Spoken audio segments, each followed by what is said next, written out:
I am sitting in my beat-up Honda, engine idling, staring at the cracked reflection of my own face in the rearview mirror. My phone vibrates against the center console, and I expect another rideshare request that will barely cover gas. Instead, I see an email notification with a subject line that feels wrong the moment I read it. Whitmore and Associates Law Firm.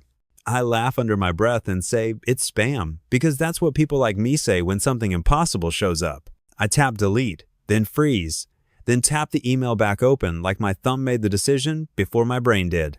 The words blur for a second, then snap into focus. You are the sole beneficiary of the estate of Richard Voss. Total value, $47 billion. I actually laugh out loud this time, sharp and ugly, because it's ridiculous and cruel and almost funny. I close the email. I open it again. The letterhead looks real. Too real. My chest tightens, and for reasons I can't explain, I feel like something has already started and I'm late to it. Welcome if you're new here, and welcome back if you've been with us. Let us know where you're watching from in the comments. This channel tells stories that hit close to home, the kind that stay with you after the screen goes dark. If that's your kind of story, you might want to stick around and subscribe. Marcus Chen sits across from a mahogany desk that costs more than his car, his hands folded tightly in his lap. Mr. Whitmore does not smile, not when he speaks, not when he slides the documents forward with precise fingers. The office smells like old leather and money that never had to worry about rent.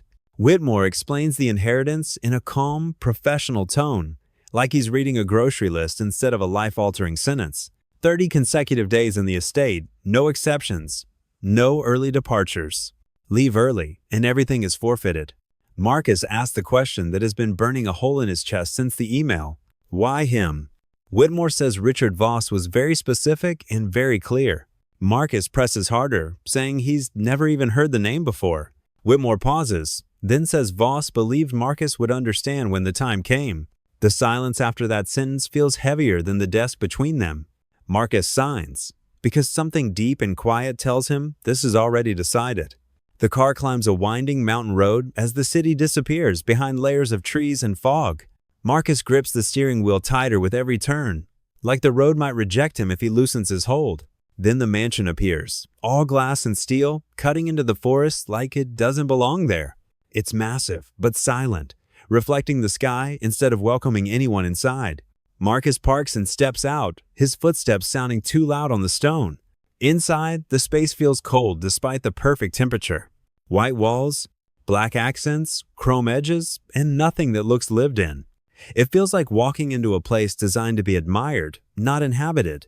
Marcus sets his bag down, suddenly aware of how small his life looks in this room. The door closes behind him with a soft, final sound. A hologram flickers to life in the center of the living room without warning. Marcus jumps back, heart pounding, as Richard Voss appears in translucent blue light. Voss looks gaunt, intense, and painfully real despite being dead. He welcomes Marcus calmly, as if this is the most natural thing in the world. He explains the rules with unsettling clarity. 30 days. No leaving the property. No entering the basement. The staff will leave, and Marcus will be alone. Voss says this time is meant for discovery, not comfort. Then the hologram fades, leaving Marcus staring at empty air. A calm female voice fills the silence, introducing herself as Vera. She offers to prepare dinner before Marcus can process what just happened. Dinner is waiting on the table like it was always meant to be there. Grilled salmon, plated perfectly, steam still rising.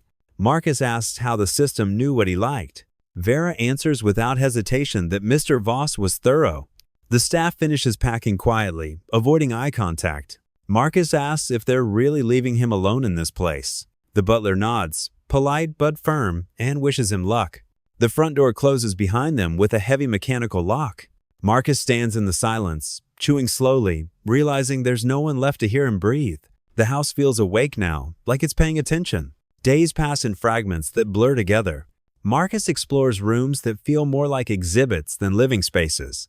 He finds a library filled with journals written in precise, obsessive handwriting.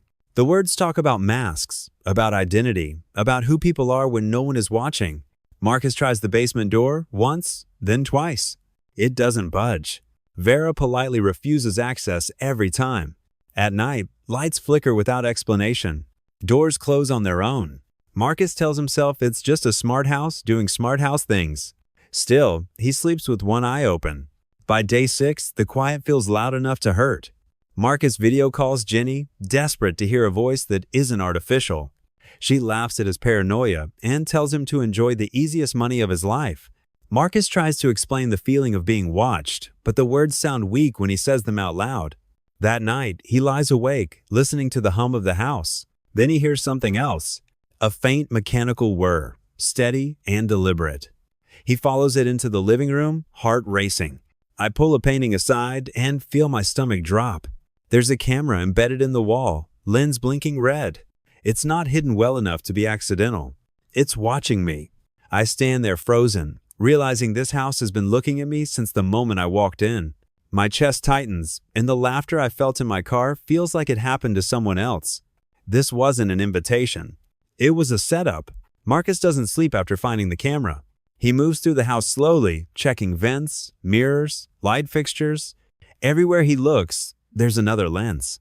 Some are obvious once you know what to look for. Some are hidden so well they feel personal, like they were placed for him specifically. By morning, his hands are shaking from caffeine and fear. He demands answers from Vera, but her voice stays calm and useless. She repeats that she is not authorized to discuss surveillance protocols. The house feels smaller now, like the walls have leaned in. The office door unlocks for the first time without Marcus asking. Vera tells him access has been granted. Inside, the room smells faintly of ozone and old paper. Marcus notices the desk first, then the credit card statements neatly stacked on top. The dates stop him cold. Charges from weeks ago. After Richard Voss was declared dead, Marcus's voice cracks when he calls out to Vera again. He doesn't ask politely this time. He asks if Richard Voss is alive. The house goes silent. Every screen in the house turns on at once. Televisions, tablets, wall displays, even the refrigerator door. Richard Voss appears sitting in a dark room, very much alive. Marcus stumbles backward, knocking into the desk. Voss smiles like this is a reunion, not a betrayal. Marcus shouts, demanding to know what this is. Voss calls it an experiment. He says he's been surrounded by people who only want his money. He says he's searching for someone authentic, someone real. Marcus realizes his voice is echoing through a house that was never empty. I tell him this is illegal. I tell him to let me out. He reminds me I signed the contract. He says truth only shows itself when no one thinks they're being watched. I run for the front door anyway. It doesn't open. The windows don't break. My phone shows no signal at all. I feel the trap close in, slow and absolute. When the screens go dark, the silence feels deliberate. Days 8 through 12 pass like a fever. Marcus starts documenting everything, trying to find a pattern.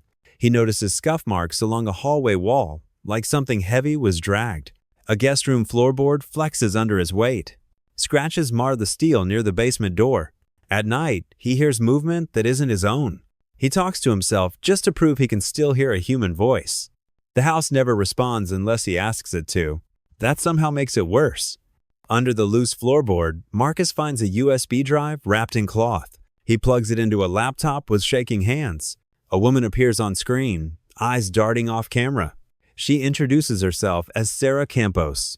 She says she was promised the same inheritance. She says this isn't about money.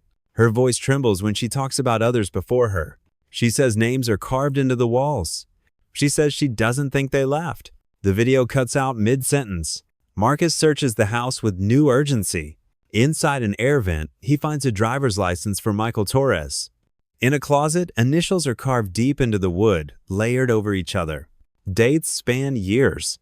In a bathroom wall, he finds a hidden burner phone. The messages are fragmented and panicked. Talk of lost time. Talk of being watched. Marcus realizes Sarah wasn't wrong. He was never the first. Marcus breaks into Vera's system using a password from Voss's journal. Files populate the screen faster than he can read them. 12 previous candidates, all labeled heirs. Each one shows the same pattern. Arrival, observation, confusion, withdrawal. But the footage doesn't match the logs. The people on screen are unraveling, talking to themselves, forgetting simple things. When Marcus opens Sarah's final file, his stomach drops. The last note reads, "Advance to Phase 3. There is no footage after that. Marcus confronts the screens again, his voice hoarse from disuse and anger. Richard Voss appears without theatrics this time, seated, composed, almost patient. Marcus demands to know where the others went. Voss says they failed. The word lands harder than any insult. Marcus presses him, asking what truth could justify what he's seen. Voss leans forward slightly and asks Marcus a question instead. He asks what Marcus remembers about his childhood, about his parents, about his first day of school. Marcus opens his mouth to answer and stops. The memories exist, but they feel thin, like photocopies of something real. Voss's voice stays calm as he points out the hesitation. He asks Marcus why those memories feel distant. Marcus snaps back that everyone forgets things. Voss smiles, not kindly, not cruelly, just knowingly. He says the basement holds the answers. He says when Marcus is ready, access will be granted. The screens shut off again, leaving Marcus alone with the echo of the question. He stares at the basement door longer than before. This time, fear isn't the only thing he feels. Days blur into a single stretch of exhaustion. Marcus stops trying to escape and starts trying to remember.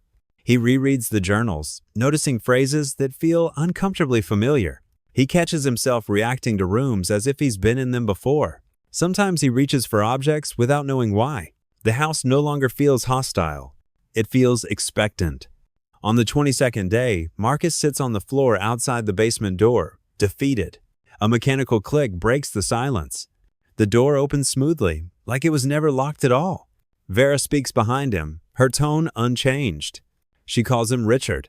Marcus corrects her automatically, then hesitates. He descends the stairs into bright, clinical light. The basement is not storage. It's a medical facility. Beds, monitors, imaging equipment, all pristine and waiting. Marcus feels his legs weaken as he steps fully inside. I pick up a chart without meaning to. My name is on it. Then another name, Richard M. Voss. The diagnosis blurs until I force myself to read it. Dissociative identity disorder. Severe. Photos line the walls, and every one of them is me. Me in places I don't remember. With people I don't recognize. With a life that feels like it belonged to someone else. My reflection in the glass doesn't look unfamiliar anymore. It looks accused. Marcus finds the filing cabinet and opens it slowly. Therapy transcripts spill out in careful order. A doctor's voice repeats questions he's never heard but somehow knows. A patient insists his name is Marcus Chen. The doctor insists otherwise. Reports describe an accident, a wife, a child, both dead. Marcus sinks into a chair as the weight of it presses down. The idea that he was created, not born, takes shape in his mind. He finds a video file labeled for him. For Marcus, the man on screen is younger, softer, unmistakably him. He explains the crash without excuses. He talks about guilt that never sleeps. He talks about creating Marcus to survive it. I feel the truth settle into me, heavy and undeniable. The tears come before I can stop them. I understand now why the others disappeared. They weren't erased. They were me.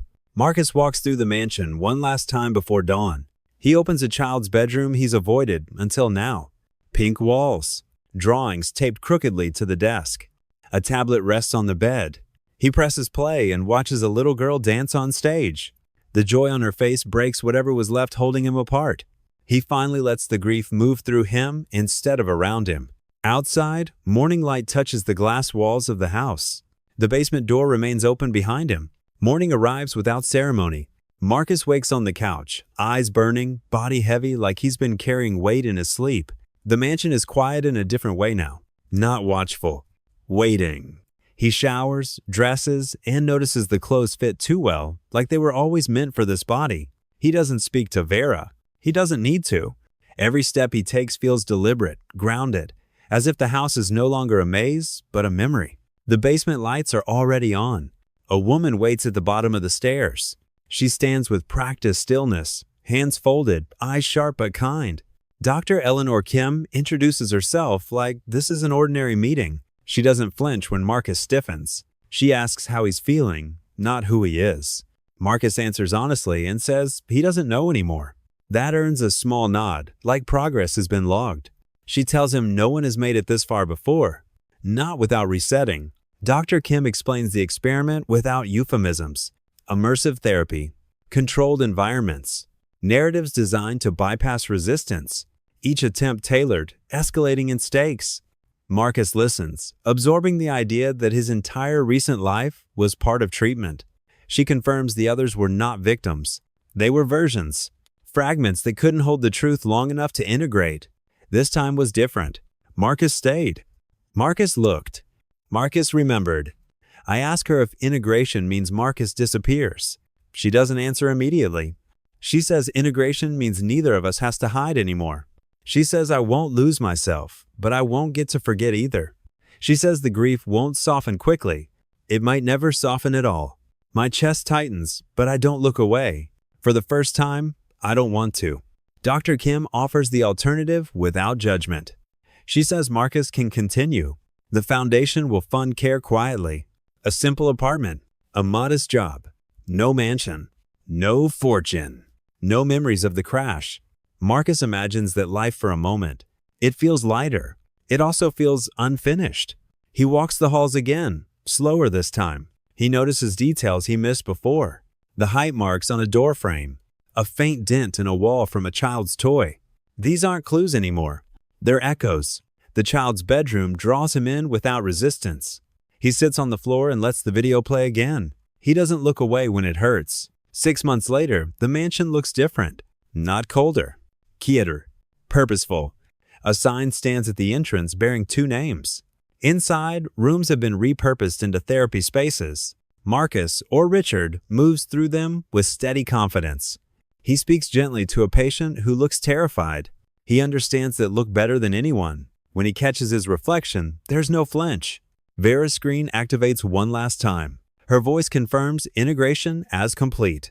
The house powers down unnecessary systems. Silence returns, natural this time. The man steps outside, breathes deeply, and gets into the car. As he drives away, the question surfaces again. Who am I today? The answer comes without panic. Both. The car moves smoothly along the mountain road, tires humming against the pavement. The man behind the wheel keeps both hands steady, eyes forward, posture relaxed in a way it never was before. The forest thins as the mansion disappears behind a curve. There is no urge to look back. The past is no longer chasing him. It's riding quietly beside him. He exhales slowly, feeling the weight of that truth settle instead of crush. Weeks pass in measured time. Therapy sessions continue, not as experiments, but as conversations. Grief comes in waves that knock the air from his lungs, then recede. Some days he introduces himself as Richard. Some days as Marcus. Most days, he doesn't correct anyone at all. He sleeps without nightmares for the first time in years. The absence of running feels strange, like silence after constant noise. The foundation opens quietly. No press releases, no speeches. Just doors opening to people who look like he once did. Lost. Fractured. Holding themselves together with stories that don't quite fit. He listens more than he speaks. When he does speak, he doesn't promise healing. He promises honesty. I stand alone in my office late one evening. The building is empty, lights dimmed. For a moment, I feel the old pull to compartmentalize, to step back into something simpler. It would be easy. The thought doesn't scare me anymore. It just feels incomplete. I sit with the feeling until it passes. Dr. Kim checks in less frequently now. When she does, she watches closely but says little. She tells him integration isn't a finish line. It's maintenance. Some days will blur. Some memories will surface without warning. He nods, already understanding. Stability, he's learned, isn't about control. It's about presence. The mansion remains operational but dormant. Vera runs background diagnostics and nothing more. The house no longer watches. It remembers. Rooms stand ready, not as traps, but as tools. A system once built for avoidance has been repurposed for repair. Months later, another phone buzzes in another car. James stares at his screen, confused, then intrigued. An inheritance email bearing a familiar name. He laughs softly, unsure why his chest tightens. He opens the message again, slower this time. Somewhere, a system notes the response. Inside the foundation, the man pauses before locking up for the night. He looks at a photo on his desk. Not with pain, with clarity. He turns off the light and steps into the hallway. Tomorrow will be another day of balance. Another day of choosing to stay. If this story stayed with you, don't let it end here. Subscribe for more grounded human stories that confront what we hide and who we become. Like the video if it hit home. Comment with your thoughts or what part resonated most. Stay connected.